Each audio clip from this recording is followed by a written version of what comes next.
Okay, ကျွန်တော်တို့ရဲ့ for you YouTube channel လေးကိုကြည့်ရှုလေ့လာအားပေးနားဆင်နေကြတဲ့ဘွားတို့ညီကိုမတော်မများနဲ့တခြားခြားသောမိတ်ဆွေညီကိုမတော်မများအားလုံးမင်္ဂလာပါလို့ကျွန်တော်ပိုင်ဆိုးကနေနှုတ်ခွန်းဆက်တာပါတယ်ဒီတစ်ခါမှာတော့ messenger မှာအထားကြကြလေးစကားပြောလို့ရအောင် messenger ပို့တဲ့စကားလုံးလေးမှာ what effect တဲ့နီးလေးကိုကျွန်တော်မျှဝေပေးသွားခြင်းပါတယ်တကယ်ချင်းကိုယ့်ရဲ့တကယ်ချင်းနေနဲ့ပဲဖြစ်ဖြစ်ကိုယ့်ရဲ့ RS ကောင်မလေးတွေနဲ့ပဲဖြစ်ဖြစ်ကောင်မလေးတွေနဲ့ဆိုတာအများကြီးမလို့အများကြီးကိုရည်ညွှန်းပြီးပြောတာပေါ့နော်ပြိတ္တတွေအများကြီးဆိုတော့လေအဲ့တော့ကျွန်တော်ကအဲ့နီးအဲ့လိုမျိုးထားကြကြလေးစကားပြောလို့ရအောင်ဒါကိုယ့်ရဲ့အခြေရေးမှာဆိုရိုတာပေါ့နော်ရိုဆန်ဆန်လေးစကားပြောလို့ရနီးလေးကိုကျွန်တော်ကမျှဝေပေးသွားမှာဖြစ်ပါတယ်ဒီဂျူရိုရီလေးကိုစိတ်ဝင်စားတယ်ဆိုရင်တော့ကျွန်တော်နဲ့အတူဗီဒီယိုဆုံးထိ like ပါကြည့်ရှုပေးဖို့ထပ်မံပြီးတော့ဖိတ်ခေါ်ပါတယ်ခင်ဗျဗီဒီယိုလေးကိုမစတင်ခင်မှာကျွန်တော်တို့ရဲ့ channel လေးကိုအခုကြည့်ရှုနေတဲ့ညီကိုမောင်နှမတွေထဲမှာစပြီးတော့မှကျွန်တော်တို့ရဲ့ channel လေးကိုအခုမှစပြီးကြည့်ရတယ်ဆိုရင် subscribe ဆိုတဲ့နေအောင်စာတန်းလေးပါတဲ့ click ကိုနှိပ်ပေးခဲ့ကြဖို့လဲမေတ္တာရက်ခံအပ်ပါတယ်ဒါမှလည်းကျွန်တော်တို့ channel ကဒါတင်နေတဲ့ဗီဒီယိုအသစ်တွေမှန်သမျှကိုလူကြီးမင်းတို့စီမှာဖြတ်အရင်ဆုံးသိရမှာဖြစ်ပါတယ်ဟုတ်ပါပြီ subscribe ဆိုတဲ့ button လေးကိုနှိပ်ပြီးပြီဆိုရင်တော့နောက်ထပ် channel လေးတစ်ခုနဲ့ page တစ်ခုမိတ်ဆက်ပေးခြင်းပါတယ်အဲ့ဒါတော့ကျွန်တော်တို့ for you ဆိုတဲ့နာမည်နဲ့ Telegram အသုံးပြုသူအတွက်ဒါ Telegram မှာလည်း channel လေးတစ်ခုရှိပါကြောင်းတင်ကောင်းပါရပါတယ်အဲ့ဒီ channel လေးမှာဆိုရင်ကျွန်တော်ဒါနည်းပညာနဲ့ပတ်သက်တဲ့သတင်းတွေနောက်ပြီး Android PC စသည်ပြောနော်အဲ့လိုမျိုးသူနဲ့3ဝင်ရသက်ဆိုင်ရာ software တွေကိုအမျိုးစုံဒါ share ပေးနေရဖြစ်ပါတယ်ဒါအဲ့ဒီ channel လေးတွေကိုစိတ်ဝင်စားရဲဆိုရင်တော့ဒါ Telegram မှာ Telegram ရဲ့ link ကိုကျွန်တော်တို့ description မှာချပေးထားမယ်ဆိုတဲ့အကြောင်းပြောကြားလိုပါတယ်နောက်ပြီး Facebook ကြီးပဲအသုံးပြုပါတယ်ဆိုတဲ့ညီကိုမနမတွေအတွက်ဒီ YouTube ဗီဒီယိုတွေကို Facebook မှာပြန်ပြီးတော့ promote လုပ်ပေးတဲ့အပြင်ကို Telegram ရဲ့သတင်းတွေမှာနားဆင်ကြည့်ရှုလို့ရမယ် Facebook page လေးတစ်ခုလည်းရှိပါကြောင်းထပ်မံပြီးသတင်းပေးရပါတယ်အဲ့ဒီ page လေးရဲ့ link ကိုလည်းကျွန်တော်တို့ description မှာချပေးထားပါတယ်စိတ်ဝင်စားတယ်ဆိုရင်တော့ကျွန်တော်စောစောပြောခဲ့လို့ပဲဒါ subscribe like follow စသည်ကြိုက်တဲ့နည်းနည်းနဲ့ပဲအားပေးလို့ရပါတယ်ဆိုတဲ့အကြောင်းထပ်မံပြောကြားလိုပါတယ်ခင်ဗျာโอเคအားလုံးစင်သင်ဖြစ်ကြပြီဆိုရင်တော့ကျွန်တော်တို့ဒါမြန်မာနိုင်ငံမှာ Facebook သုံးမယ်ဆိုရင်တော့ထုံးစံတိုင်းပေါ့နော် VPN ချိတ်ရတယ်ကျွန်တော်တော့ VPN ချိတ်ထားပြီးသားကျွန်တော်ဒီနေ့ messenger မှာအထားကြစကားပြောလို့ရတဲ့ဒါစာလုံးလေးမှာ what effect ထဲတဲ့နည်းလေးကိုကျွန်တော်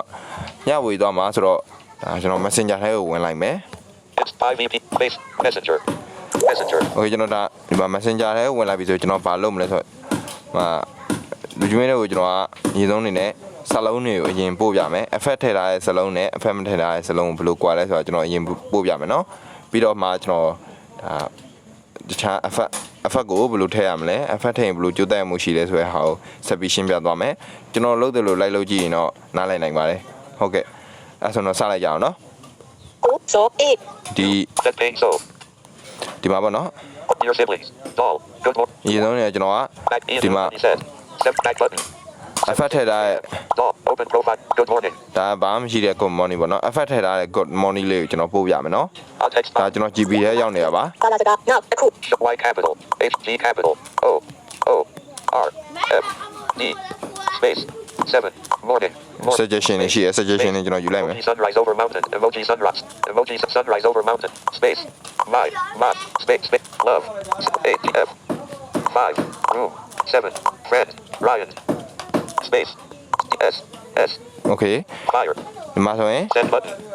show in English you said good morning sunrise over mountains my friend S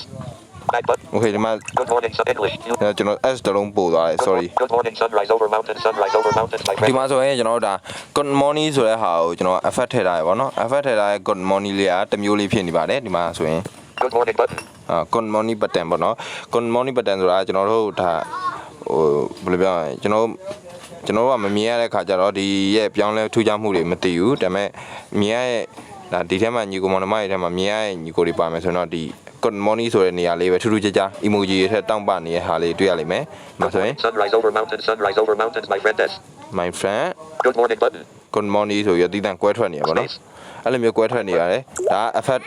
ထည့်ထားတဲ့စကားလုံးပေါ့နော် effect မရှိတဲ့စကားလုံးကျွန်တော်ပြအောင်မယ်နော် your siblings that pay ဒါကျွန်တော်ညီလေးတက်ပိုင်ဆိုးပေါ့နော်တက်ပိုင်ဆိုးရဲ့အကောင့်မှာကျွန်တော်ပြမယ် home button alt text box show in English US ကျွန်တော်က capital H capital 3 R E T L L O hello ဆိုပြီးကျွန်တော်ရေးလိုက်မယ်မှာ send button show in back button Hello, 99 English. Hello. hello ရေးလိုက်ပြီ hello ရေးလိုက်ပြီဆိုရင်ဒီ hello ကဘာမှဟိုမဖြစ်ဘူးပေါ့နော်အဖက်မထည့်တာဘူးဘာမှလည်းမရှိဘူးအဲ့ခါကျတော့ကျွန်တော်ဟိုရောင်ကလည်းသူ့စာလုံးအရောင်တိုင်းပဲပဲနော်အရောင်လေးမလှသွားဘူးအဲကျွန်တော်ဒီလိုဒီမျိုးအရောင်လေးတွေလှလာအောင် effect လေးတွေဘယ်လိုထည့်မလဲဆိုတဲ့ဟာကိုကျွန်တော်ပြောပြပေးသွားမှာဖြစ်ပါတယ်ဒီအကောင့်မှာပဲကျွန်တော်သွားပြီးတော့ထည့်ပြမယ်နော်โอเคကျွန်တော်ကဒီမှာအရင်ဆုံးကိုထည့်ရင်လည်းကိုနဲ့စကားပြောနေကြဖြစ်တဲ့လူတယောက်အကောင့်ဥမာ messenger နဲ့ဝင်လာပြီဆိုဒီမှာ chat တွေတွေ့တယ်ကျွန်တော်ဆိုနည်းနည်းလေးပဲရှိတယ်။မှန်တယ်။ကိုနဲ့စကားပြောနေကြ chat တွေကိုအရင်ကိုရင်ရွေးလိုက်ပေါ့နော်။ရွေးပြီးလို့ရှိရင်ဒါဝင်လိုက်မယ်။အဲ့ chat တစ်ခုတည်းဝင်လိုက်မယ်။ဝင်လိုက်ပြီဆိုဒီမှာကျွန်တော်ဝင်လိုက်ပြီ။ဝင်လိုက်ပြီဆိုရင်ကျွန်တော်ဒီမှာသူ့ရဲ့အကောင့်မှာ flat တွေရှိရပေါ့နော်။ flat တွေတော့မဟုတ်သူ့ရဲ့ profile ထောက်လိုက်လဲရတယ်ပေါ့နော်။အဲ့လိုမျိုး Your friends on Facebook. ကျွန်တော် profile ထောက်လိုက်မှာထောက်လိုက်ပြီးရှင်ဒီမှာ profile audio video သင်တို့ emoji တို့ nickname တို့ word effect တို့ new media and files အဲ့လိုမျိုးတွေရှိရပါတော့အဲ့မှာကျွန်တော် word effect ကိုထည့်မှာဆိုတော့ word effect ကိုရွေးရမှာဖြစ်ပါတယ် word effects word effect ကိုရွေးလိုက်ပြီဆိုရင်ဒီလို beverage fair words that add effects to your chat ဒီလိုမျိုးလေး fancy button add a word or phrase text box ဒီလိုမျိုးလေးပေါ်လာမှာပေါ့နော် 100 points facts button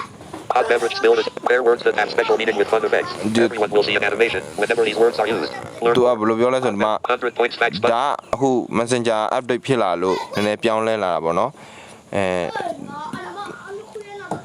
တကယ်တမ်းဆိုရင်သူ့မှာဒီလိုမျိုးတွေမပါဘူးပေါ့နော်ကျွန်တော် messenger update ဖြစ်နေတယ်ဆိုတော့နည်းပြောင်းလဲလာတာပြောင်းလဲလာလို့ဒီ word effect တွေအသစ်တွေပါလာတာဒီမှာသူပေးထားတဲ့ဟာတွေနဲ့လည်းထည့်လို့ရတယ်ပေါ့ go button sparkles fancy choose an emoji add a word or သူပေးထားတာဘာမှလည်းမသိဘူးကျွန်တော်ရဲ့ word effect ကိုပဲကျွန်တော်ထည့်မယ်ကျွန်တော်ဒီမှာဘာကိုထည့်ပြမလဲဆိုရင် home button add a word or phrase text box add word frame ဒီမှာကျွန်တော်ဒါ home key ရဲ့ပေါ်တဲ့မှာကြည့်ပါမယ် home key ရဲ့ပေါ်တဲ့မှာ home button add a word or phrase text box add word or phrase ဆိုတဲ့ဟာနေရာပေါ့နော်အဲ့ဒီနေရာလေးရှိရဲ့ add word or phrase ဆိုတဲ့ဟာလေးကိုကျွန်တော်နှိပ်လိုက်မယ်ဟောနှိပ်ရင်ဒီမှာစာရေးရမယ် box လေးပေါ်လာရပေါ့နော်ဒီ box လေးကိုကျွန်တော်ကဒါ hello လို့ရေးမယ် H capital E L L L O hello space hello ဆိုပြီးတော့ကျွန်တော်ကဒီမှာ hello text box English hello choose an emoji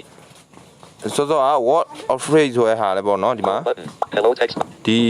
add word or phrase ဆိုတဲ့ဘယ်ဘက်ကိုရွှေ့လိုက်လို့ရှိရင် overview ရဲ့အပေါ်ထဲမှာပေါ့နော် choose the emoji ဆိုတဲ့ဟာလေးရှိရပေါ့နော်အဲ့တော့ hello choose an emoji choose the emoji ထဲကျွန်တော်ဝင်လိုက်မယ် choose the emoji ထဲဝင်လိုက်ပြီဆိုတော့ဒီမှာ emoji တွေကြာလာမှာပေါ့နော် amused face smiling face with smiling eyes but ကျွန်တော်ကောင်းဒီမှာ smiley face smiley eye ဆိုတဲ့ဟာလေးကျွန်တော်နှိပ်လိုက်မယ်နှိပ်ပြီးလို့ရှိရင်ဒီမှာစာလည်းရေးပြီးပြီ emoji လည်းရေးပြီးပြီဆိုရင် hello text box back button စာလည်းရေးပြီးပြီ emoji လည်းရေးပြီးဆိုတော့ကျွန်တော်ဒီမှာဘိုက်ရဲ့အပေါ်ထဲမှာပေါ့နော် hello hello add word effect button add word effect ဆိုတဲ့ဟာလေးရှိပါတယ် add word effect ကိုကျွန်တော်နှိပ်လိုက်မယ်ဒီကောင်က line မကောင်းရင်တော်တော်ကြာတယ်ပေါ့နော်ဟိုတစ်ခါ word effect တစ်ခုထည့်ရဖို့3-4ခါလောက်ပြန်ထည့်ရပါတယ်အဲကြောင့်ဒီကောင် line ကောင်းမှုလို့လိုတယ်သူ့ထည့်တဲ့နေရာမှာ line တင်းဆိုတော့ရပါတယ် word effects hello add a word or phrase text box everyone can use these hello မှာ hello ဆိုတဲ့စာတန်းလေးအပေါ်မှာပေါ်သွားပြီပေါ့နော်တကယ်ကျွန်တော်က word effect ထည့်လိုက်တယ်ဆိုရင်ဟိုဘက်ကလည်းပိုင်ဆိုး send word effect ဘယ်လိုမျိုးအဲ့လိုမျိုးပေါ်တယ်ပေါ့နော်အဲ့တော့ကျွန်တော်သွားကြည့်မယ် you set smiling face with smiling eyes as the word effect for hello ဟောဒါဆိုရသွားပြီ okay text box ကျွန်တော် send မှာကျွန်တော် hello J capital H capital hello လို့ရေးမယ် E L L L K delete O hello hello H F G G O O F G D good morning home button space emoji thumbs up morning space folded hands emoji sunrise over mountains emoji sunrise over mountains okay ကျွန်တော်ပါ send button ပို့လိုက်မယ် show in English you said hello good morning sunrise over mountain okay မ use English hello အပေါ်က hello နဲ့အောက်က hello နဲ့ကျွန်တော်ရှင်းကြည့်အောင် hello မှာဒါဒီကောင်ကဘာမှမရှိဘူးเนาะရောင်က 9:19 a.m. မပြောင်းဘူး hello good morning sunrise over mountain you said smiling face with smiling eyes ပြီးဒီအောက်က hello ကြည့်ရမယ် hello button ဆိုရမဒီ hello ဆိုတဲ့နေရာလေးထူးထူးခြားခြားလေးတောက်ပနေရပါအဲ့တော့ကျွန်တော်ဒီမှာတစ်ခုပြောချင်တာပေါ့နော်ဒီ what effect ကိုအသုံးပြုပြီဆိုရင်ကျွန်တော်စပိတ်ချမှာဖြစ်မှာပါစပိတ်ချမှာဥပမာကျွန်တော်တို့ကပိုင်ရယ်ဆိုးရယ်ဥရယ်ထားပါတော့ကျွန်တော်ပိုင်ရယ်ဆိုးရယ်ဥရယ်ကြားထဲမှာဆိုးဆိုတဲ့နာမည်တစ်လုံးပဲကျွန်တော် what effect ထည့်ခြင်းနေဆိုရင်ပိုင်နဲ့ဆိုးနဲ့ကြားမှာစပိတ်ချရမယ်ဆိုးနဲ့ဥနဲ့ကြားမှာစပိတ်ချရမယ်အဲ့လိုမျိုးဘာလို့ဆိုတော့စပိတ်မချလို့ရှိရင် what effect ကသူကအဲ့စလုံးတစ်လုံးနဲ့ကိုထည့်လာတာဖြစ်တဲ့အတွက်